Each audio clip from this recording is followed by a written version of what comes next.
2.4 million pesos na halaga ng shabu nakumpiska naman sa magkahiwalay na operasyon ng PNP sa Pangasinan. Detalye ng balita mula kay Freddy Fajardo, Aris 38. Masantos siya kabasan at siya kamin sa ating mga kababayan dyan sa Pangasinan, Freddy. Masantos siya kabusan, Kuyang Angel.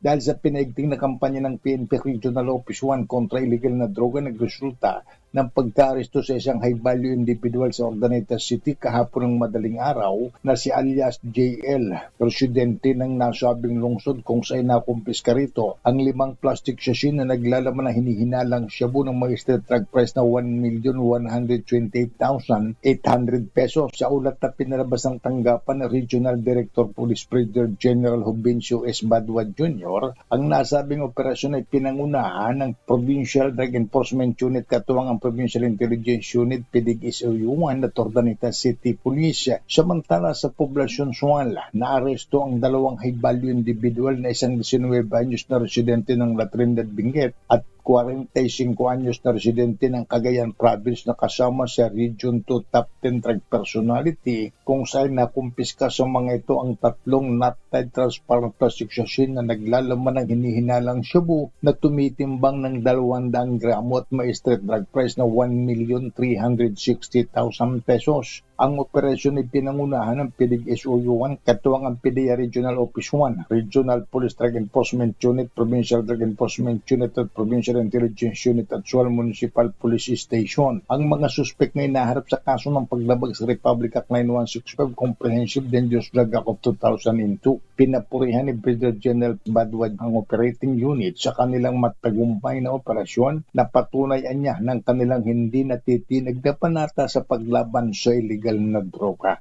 Mula sa Aksyon Radyo Pangasinan, ito si Freddy Fajardo, Aristarte Taguulat para sa DCR Una sa Pilipinas, una sa Pilipinas. Maraming salamat, Freddy.